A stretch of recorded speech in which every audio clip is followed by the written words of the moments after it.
lurks in Delphi, Indiana. Someone has murdered 2 girls. But after 3 years, this man is still out there. Why? I know what the killer knows. HLN brings you inside the mystery with unprecedented access. Key voices closest to Abby and Libby. Who is that man on the video on Libby's phone? The one saying those 4 simple words that still haunt this town. Guys, downhill. And today marks 3 years since 2 teenagers were found dead near a popular hiking trail in Indiana. And now the grandfather of one of the girls says law enforcement owes it to him to make an arrest. We're talking about Mike Patty. He's the grandfather of Liberty German, Libby. And he tells our podcast team that the pain of losing his granddaughter is never dulled and that he is ready for justice now. I want to bring in my colleague, Susan Hendricks, also joining us from Delphi, as the co-host of HLN podcast, Down the Hill, the Delphi Murders. Barbara McDonald will get to Barb there in just a moment. But Susan, you spoke with Mike Patty, and it's got to be so hard this time of year, this date, marking such a terrible tragedy. He said yesterday, which was the day they went missing 3 years ago, and today, when the bodies were found 3 years ago, it's extremely hard for him. And as you said, Mike, he said to authorities, look, you owe me an arrest. It's been 3 years. He's been tirelessly showing this picture, telling people, take a look. If you know the gait, his walk, somebody knows something. Someone knows him. And he has been begging people, pleading to please take a look. Give it a minute, like Libby used to say, just give me a minute, Grandma and Grandpa. He says he still walks by Libby's picture in the morning and says good morning every day. I asked him about the investigation 3 years in. Here's his response.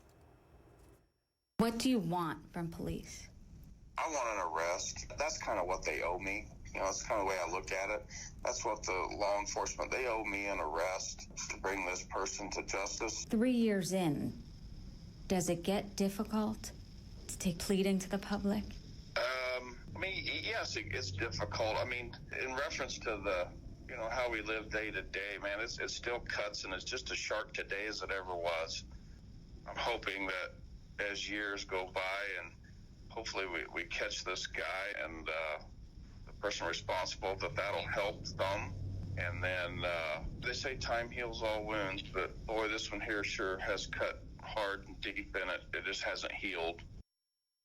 And he says it will never heal, but he wants an arrest to bring some peace to that community, to his family, to Abby's family. I also spoke to Becky, Libby's grandmother, who said she was picturing, as we were talking on the phone, Libby in that kitchen smiling at her 3 years ago. And she said that was the last time she saw her granddaughter. Just heartbreaking. And we're hoping that an arrest is coming soon. They seem as resolute as ever, that they want justice. In other words, they're not, those feelings aren't waning at all. No, and they are strong as ever. And Becky did say, look, I can't find myself getting sullen or depressed. I have to keep hope alive that we're going to bring this guy to justice. That man on the bridge, they need to know who he is, and they still need your help. Yeah. You know, they want justice. The community wants justice. So let's go to Delphi. Our Barbara McDonald's there. Barbara, again, the co-host of HLN's podcast, Down the Hill, the Delphi Murders. You're there. Law enforcement is fighting for justice. What are they telling you here as we mark 3 years? They absolutely are, Mike, and their message is loud and clear that this is absolutely not a cold case. This is something they are actively working every single day. There are still dozens of tips coming in daily, and there are several investigators who are constantly fanning out to follow up on the tips that they're receiving. A lot of that work, though, is happening behind the scenes. We're not seeing it, but it is happening. And through that work, they're making some progress. Here's a little bit of my interview with Sheriff Tobe Lesenby, the Carroll County Sheriff. When we spoke to you in September, you said that you had a handful of names in your head that you couldn't get out of your head. I think you said 5. Has that changed since then? Have you added any? Have you taken any away? I think in my own mind that possibly at this stage we have narrowed that list down. You know, maybe, you know, three or four You know, it's not a huge change. But again, I still fall back on, you know, no one's incarcerated at this point, so I can't totally say, okay, we're done with this individual and, you know, we go on to the next one. But eventually that's obviously where we want to be, is down to that one. And Mike, we want to be very clear that he is not suggesting that they have 3 or 4 suspects that they're looking at. But as they're looking at people in the community, people outside of the community who could have done this, those are the names that he has in his head that he can't say yet they did it, but he also can't say they didn't. And going back to what Mike Patty said about, you know, they owe him an arrest, these law enforcement officials know that, they feel that weight is on their shoulders. This case has affected them personally, and they're not going to let this rest. They are going to solve this.